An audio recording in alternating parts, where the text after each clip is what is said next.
pollen pistil interaction.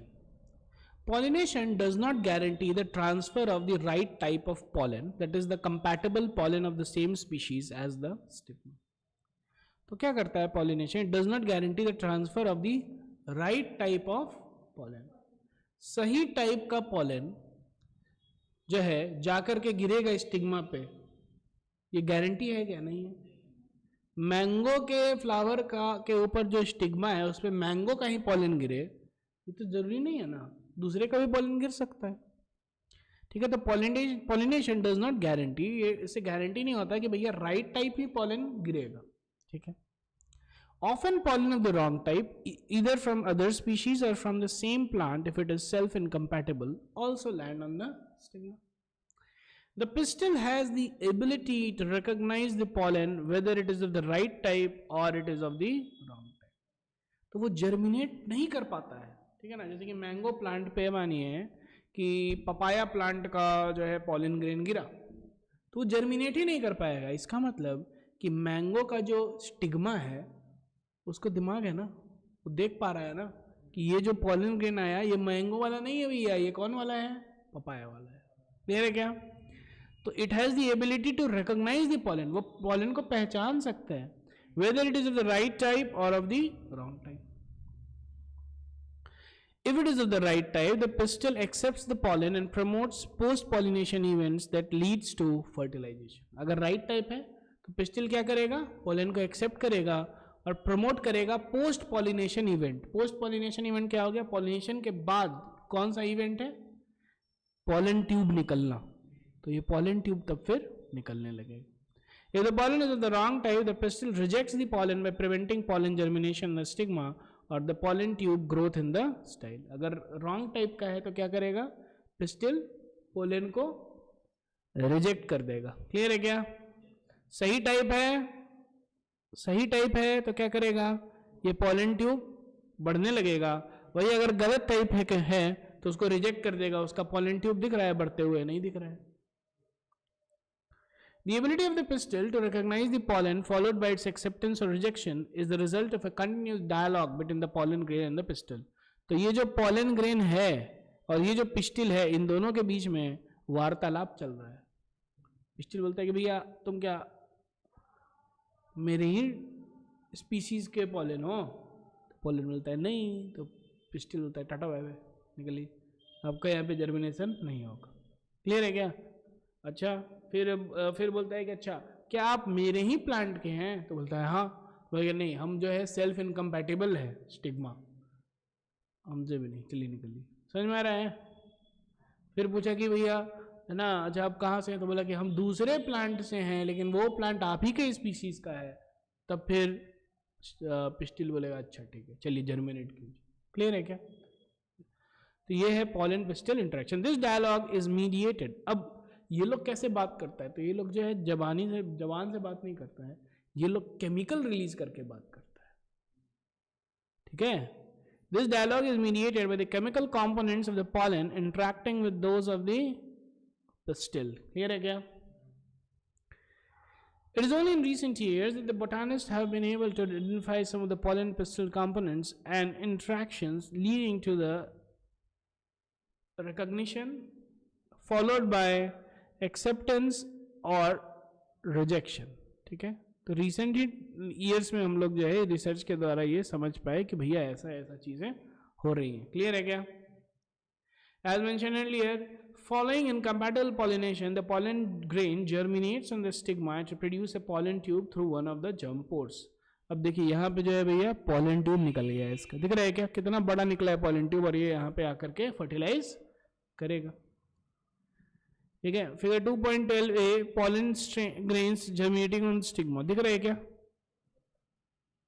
दिख रहा है? The contents of the pollen grain move into the pollen tube. अब जो है पॉलन ट्यूब जब गया, पॉलन ट्यूब जब लाइक बना जर्मिनेट हुआ तो क्या हुआ? जो भी पॉलन ग्रेन के अंदर जो भी मटेरियल था, जो भी केमिकल्स था, वो पॉलन ट्यूब के अंदर जाने लगा। ठीक है, और ये डायग्राम हम लोग पहले बनाए हैं, ये सर नो याद है? ठीक है, तो इसमें क्या होता है फिर से एक बार देख लेते हैं। पॉलन ग्रेन आया, देखा कि सेम है, है ना, सही है, अच्छा है।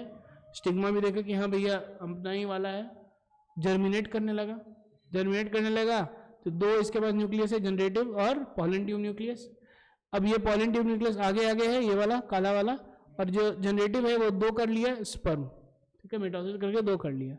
अब जो है ये काला वाला जो है लेकर के गया और ये जो है स्पर्म रिलीज किया, स्पर्म जो है एग को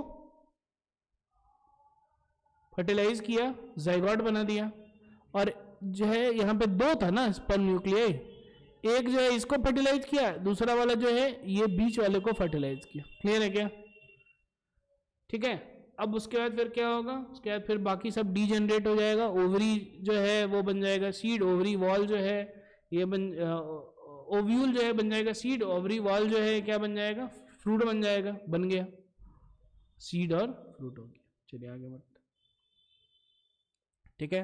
सो pollen tube grows through the tissues of the stigma and style and reaches the ovary. ठीक है, ये दिख रहा है क्या पॉलन ट्यूब? जबरदस्त है। You'd recall that in some plants, pollen grains are shed at two-celled condition, that is a vegetative cell and a generative cell. ठीक है, तो ये दिख रहा है हम लोगों को, ये है जनरेटिव न्यूक्लियस या फिर जनरेटिव सेल, और ये पूरा जो है क्या है, वेजिटेटिव न्यूक्लियस, वेजिटेटिव सेल है जिसके अंदर वेजिटेटिव न्यूक्लियस है। क्लियर है क्या? In some plants, in such plants, the generative cell divides and forms the two male gametes during the growth of the pollen tube in the stigma. देखिए ये pollen tube grow हो रहा है, यहाँ पे देखिए क्या किया, मिटोसिस करके दो बना लिया। क्लियर है क्या? ट्यूब न्यूक्लियस जो है जाकर के डायरेक्ट किया, है ना, और ये दोनों जाकर के फर्टिलाइज किया। In plants which shed the pollen in three-celled condition, the pollen tubes carry the two male gametes right from the beginning. ठीक है, तो इसमें क्या होता है, three celled condition. Three celled condition क्या है कि जो है दो स्पर्म सेल्स है और एक जो है ट्यूब सेल है। दिख रहा है क्या? दो स्पर्म सेल है और एक ट्यूब सेल, ये हो गया थ्री सेल्ड कंडीशन। ठीक है,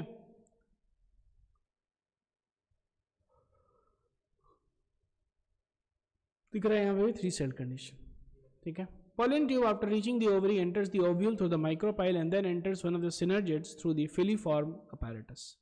अब जो है आया यहाँ पे pollen tube आया और ये ट्यूब न्यूक्लियस है ना अंदर चला गया, किसके थ्रू? फिलीफॉर्म apparatus के थ्रू। ठीक है, क्लियर है क्या? Sort no. ठीक है, यहाँ पे देखिए फिलीफॉर्म apparatus दिया हुआ है आपके बुक में भी। क्लियर है क्या? Many recent studies have shown that the filiform apparatus present at the micropyle part of the synergids guides the entry of the pollen tube. ठीक है ना, तो filiform apparatus जो है ये गाइड करता है किसका? pollen tube को गाइड करे। कोई दिक्कत नहीं। All these events from the pollen deposition on the stigma until the pollen tubes enter the ovule are referred together as the pollen pistil interaction. जब से पॉलन आया स्टिग्मा पे और जब तक पॉलन ग्रेन का जो पॉलन ट्यूब है वो जो है आकर के एंटर करता है किसमें? ओव्यूल में, है ना, यहाँ पे एंटर कर रहा है। क्या इस पूरे चीज को हम लोग बोलेंगे pollen pistil interaction. As pointed earlier, pollen pistil interaction is a dynamic process involving pollen recognition followed by formation or inhibition of the pollen. ठीक है, the knowledge gained in this area would help the plant breeder in manipulating pollen pistil interaction even in incompatible pollinations to get desired hybrids. You can very easily study pollen germination by dusting some pollen grains from flowers such as key, chickpea, crotalaria, balsam and vinca in a glass slide containing a drop of sugar solution. After about 15 to 30 minutes, तो देखिए ये सब pollen grain है, ठीक है ना, pollen grain को हम लोग sugar solution में रखे हैं। थोड़े समय के बाद देखिए ये pollen tube निकल रहा है, दिख रहा है क्या? Observe this slide in the low power lens of the microscope and what you will find is pollen tubes. You're likely to see pollen tubes coming out of the pollen grains. As you shall learn in the chapter on the plant breeding, chapter 9, a breeder is interested in crossing different species and often genera to combine these desirable characteristics produce commercially superior varieties. तो basically क्या होता है कि अब जो है farmers चाहते हैं कि भैया और अच्छा वैरायटी हो, और अच्छा वैरायटी हो, तो इसीलिए वो और ज़्यादा क्रॉस कराते रहते हैं जिससे कि अच्छा वैरायटी निकले. Artificial hybridisation is one of the major approaches of the crop improvement programme. तो उसके लिए हम लोग क्या करते हैं, आर्टिफिशियल हाइब्रिडाइजेशन करते हैं. कैसे होगा आर्टिफिशियल हाइब्रिडाइजेशन? ठीक है, आर्टिफिशियल हाइब्रिडाइजेशन हम लोग कल पढ़ेंगे. ठीक है.